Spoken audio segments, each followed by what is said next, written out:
Hello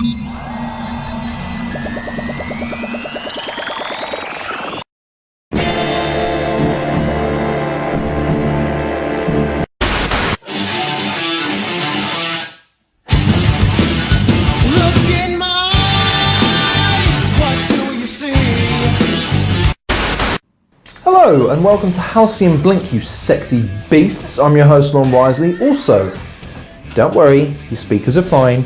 Your Halcyon PWT Heavyweight Championship title holder of the world, inaugural world title holder.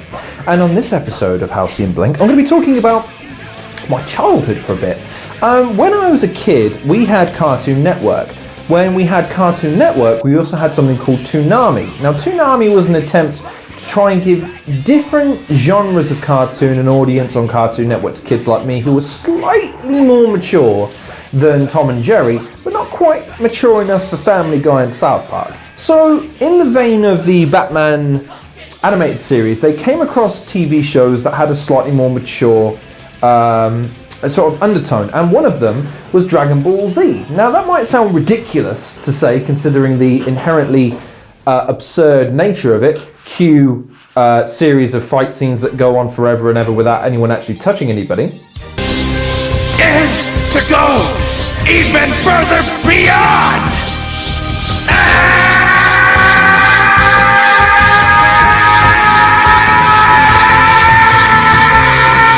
A few moments later.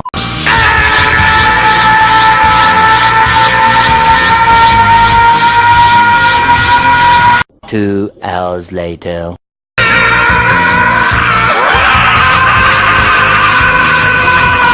But nevertheless, it had dealt with death, fighting, as well as a means of resolving conflict, which my parents really didn't like. Schools as well, who got wind of the fact that we were all playing DBZ, that's what we used to say it, and effectively we were just trying to punch each other as many times as we could, going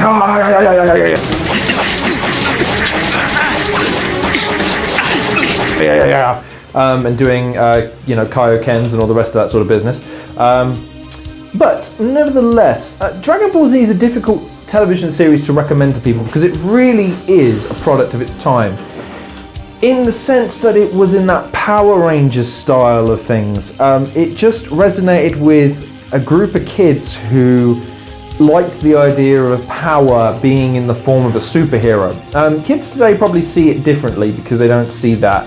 They don't have that need to collect and consume. Whereas back in the day, something like Dragon Ball Z was infectious to my demographic because we just loved the idea of these badasses coming together, fighting over God knows what, fighting God knows who, oftentimes spending half an hour an episode with only 1 minute of actual fighting, but half an hour an episode of charging up their powers and everyone going, oh my God, he's going to previously unthinkable levels of power! What a useless transformation. You've changed your hair, so what?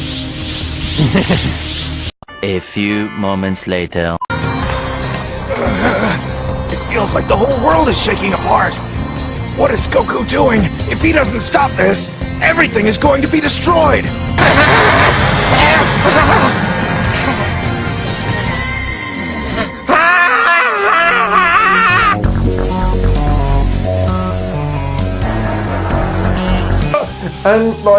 And trying to sell that to somebody as something that's even remotely watchable is nearly impossible these days. However, I can't sit here and say that if you put on an episode of Dragon Ball Z now, I wouldn't watch it, because as absurd as it is, the writing and the crescendo of Dragon Ball Z was perfect from the first saga to around the end of the Cell saga.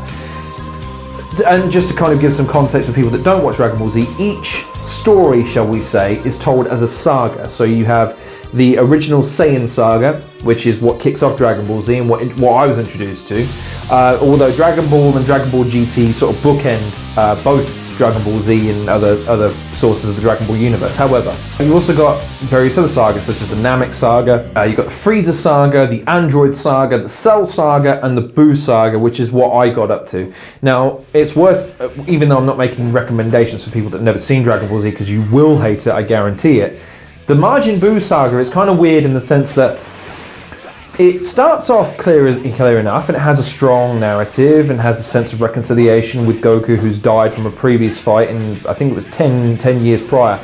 But so many of the characters took a hit in terms of the progression of the series. In fact, in many ways, it shares a lot of problems with pro wrestling these days, in that the hype is what really people get invested in. They don't get invested to watch the payoff. They get invested to watch the music and the theatrics and the build and the hype and the, oh my god, this guy really is badass, you won't believe it. People get invested in that and they watch it for that more than they watch the actual ass kickery. Because if we're honest with ourselves, most TV shows these days try not to build up stuff. Why? Because they know they can never deliver. These shows like WWE, Dragon Ball Z and others do still suffer from this because they just build stuff up to an insane degree and never really deliver on it. Classic case in point, Gohan at the end of Cell Saga is made to be the second coming of Christ.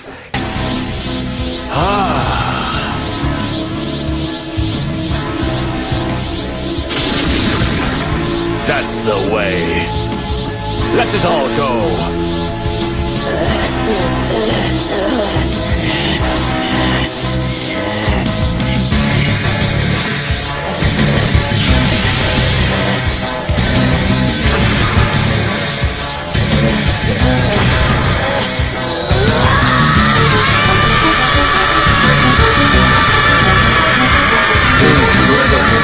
It was at this moment that he knew.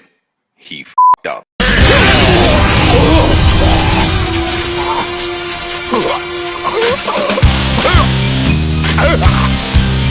He beats an infallible, regenerating, perfect addition of pretty much every fighter they've beaten before with one hand, with the help of his spirit father, yada yada yada, I don't care. Gohan wins, okay? By the beginning of the Buu saga, he's a twerp.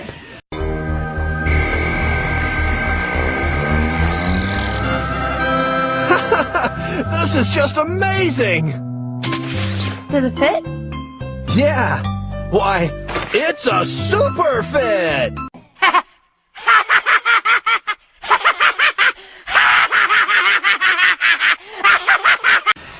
His character's absolutely murdered, and he had all the tools to take over from Goku as the mascot of the series, but they decided not to. Well, we'll just keep Goku as the mascot. He'll just become more powerful again. Simples. Oh, and that's the other thing. It kind of suffers from Flash syndrome. I will warn people that haven't seen Dragon Ball Z and are attempted to give it a watch. The thing, me and Ryan used to have a joke, old Culverhouse, old Hollywood. We used to have a joke, and I think I've told this in one of the other episodes of Halcyon Blink or something. We'd have a running joke about Flash and Gotham. In Gotham, it would be, did Penguin stab anyone this week? And in Flash, it would be, did he try running faster? Because effectively, every single week, Penguin would find himself stabbing somebody, and Flash would just get beaten up and then think, do you know what? What if I run faster? And then he would win. Dragon Ball Z has that same problem. It has that same issue. Every single time you think the heroes are beaten, one of them finds a new power, or a new deepness of power, or a new version of their power, and wins. Huge series of Dragon Ball Zs where the Saiyan ascends to another level of being a Super Saiyan.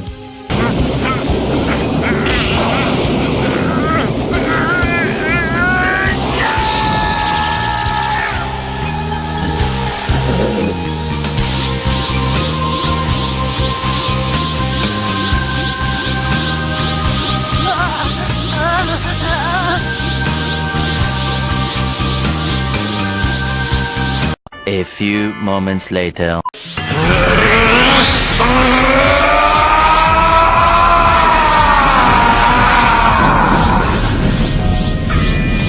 2 hours later.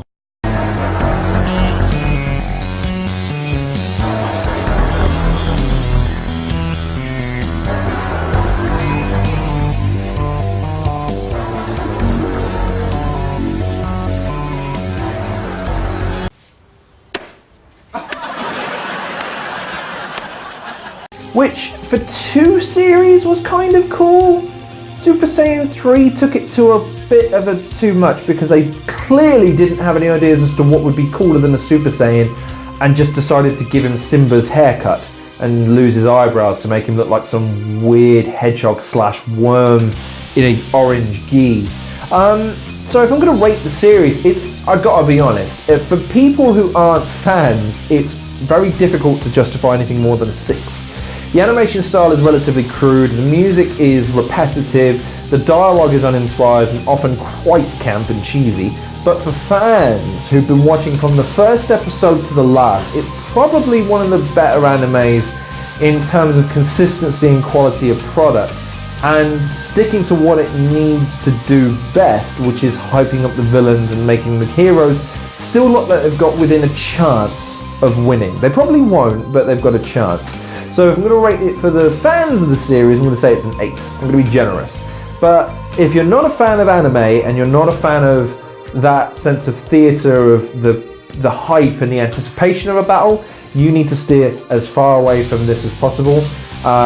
Or you know, if I'm gonna rate the series, for me, it's